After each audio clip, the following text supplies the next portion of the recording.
Mimi nataka nikwambie namna gani unaweza ukaitumia ChatGPT ikupe idea bora. Yaani tuchukue kwamba mfano kwamba unataka upate idea ya kutengeneza app au software yoyote. So unataka ChatGPT ikupe idea bora. Lakini kwenye masuala haya ya AI, hata kama unatumia AI, lakini ni vizuri ukawa na idea ya kitu ambacho unakifanya. Always, ukiwa ni mtu ambaye unajua unachokifanya, ukweli utatumia AI vizuri. Sasa tuongelee kwamba wewe haujui kabisa. Hatua gani ambazo unaweza ukazipitia ili utengeneze kitu ambacho unakipenda. So kwa mfano mimi na mfano, nataka nitengeneze app lakini sina idea yoyote ya kutengeneza app. Kitu cha kwanza nitafungua ChatGPT nitaiuliza, "Hey, miaka 50 ijayo, ni app gani ambazo zitakuwa na demand kubwa sana kwa watu?"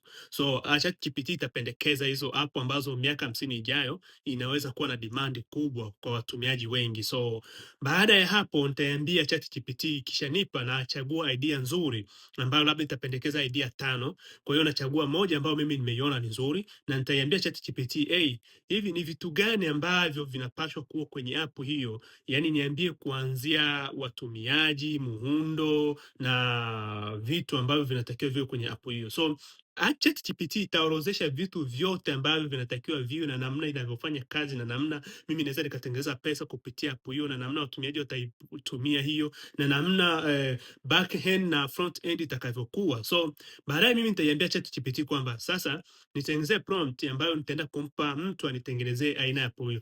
Kwa hiyo ChatGPT itatengeneza prompt vitu vyote, yani uniambie kabisa tengeneza prompt ambayo ikijumlisha vitu vyote hivyo bila hata kuacha kimoja, ili niende kumpa atakayetengeneza app hiyo. Kwa hiyo itakutengenezea app hiyo na utachukua prompt hiyo utaenda kuipeleka kwenye app ambayo unaona software ya AI ambayo unaona kwamba hii inakufaa. Kwa hiyo ni mlolongo, unaona kwamba huu mlolongo ni mzuri na ni mwepesi, ChatGPT itakuelewa. Lakini usianze kumwambia ChatGPT mimi nataka app.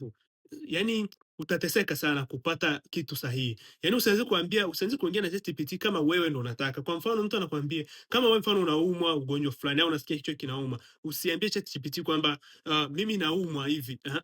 Hapana, uliza swali in general. Maana ChatGPT ikikuzoea wewe, yani itakuwa inakupa majibu kwa upande wako. Ni bora uwe unauliza maswali ambayo yako in general ili ikupe taarifa ambazo ziko in general na isikupe taarifa kwa upendeleo, kwa sababu unavyoongea na ChatGPT yenyewe vile inakuelewa, inachukua knowledge kuhusu wewe.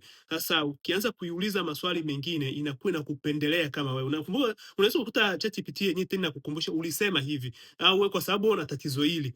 Hiyo inakuwa ipendezi kwa sababu utakosa vitu vingi kutoka global na baadaye unavipata kwenye personal. Kwa hiyo hivyo tu ni mlolongo ambao nataka nikwambie namna gani unaweza kuongea na ChatGPT kupata